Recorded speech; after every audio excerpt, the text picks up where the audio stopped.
Let's talk about the 3 different types of delegating and why knowing the difference will make your life easier and less frustrating. If everyone feels incompetent and you struggle to let go, chances are you're confusing one type of delegation with another.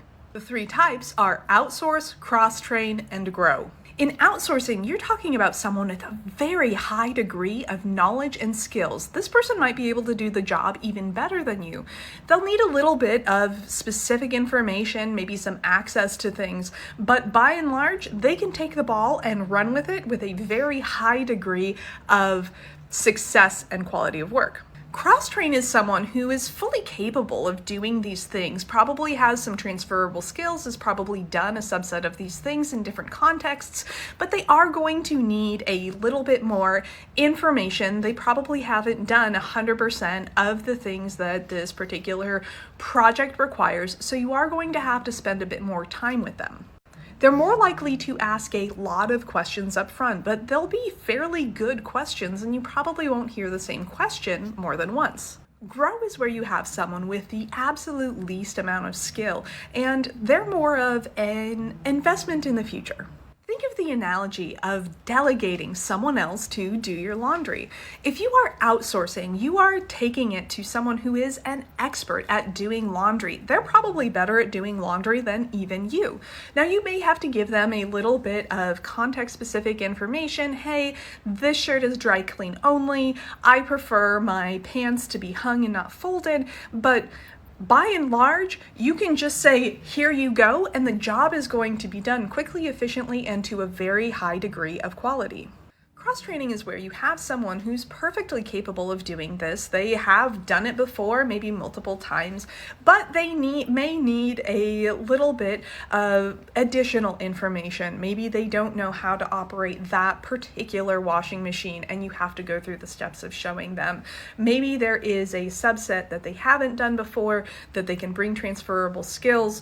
You're saying, hey, this thing needs to be hand washed, here's the best way to scrub, but they already know to not put things that were washed in cold in a hot dryer.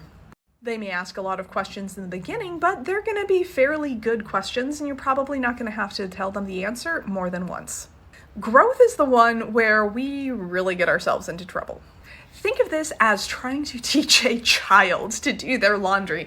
They have probably never done this before. They have watched you do it. They know what the difference between clean clothes and dirty clothes is. Maybe they have even been separating their laundry into darks and whites, but you're going to have to hold their hand.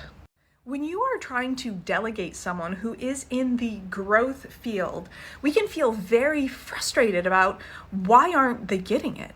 And frankly, when someone needs to be grown in order to delegate to them, it's probably going to create more work in the beginning, but it's worth it.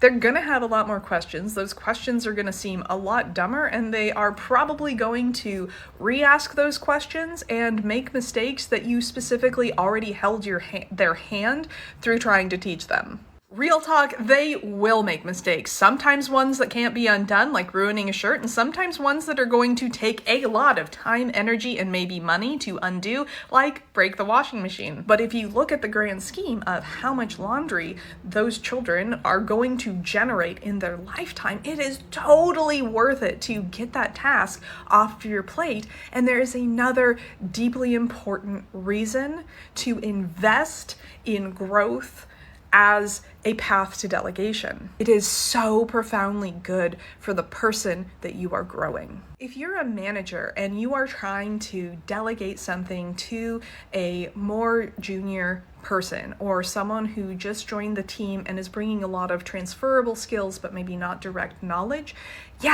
it's going to be really frustrating and irritating and take more time, energy, and mental load to train that person. But that person, you've kind of taken responsibility for their growth and development.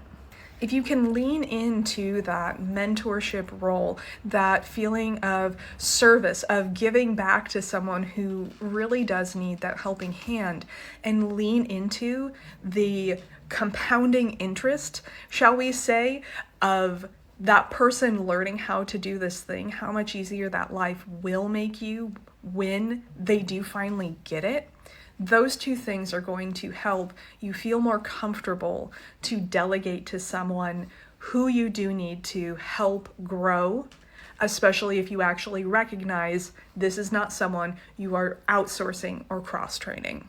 My name is Brittany. I help burnt out overachievers put more life in their work-life balance. So if you like this content and want more actionable tips, be sure to join the newsletter because we don't know how much longer TikTok will be here.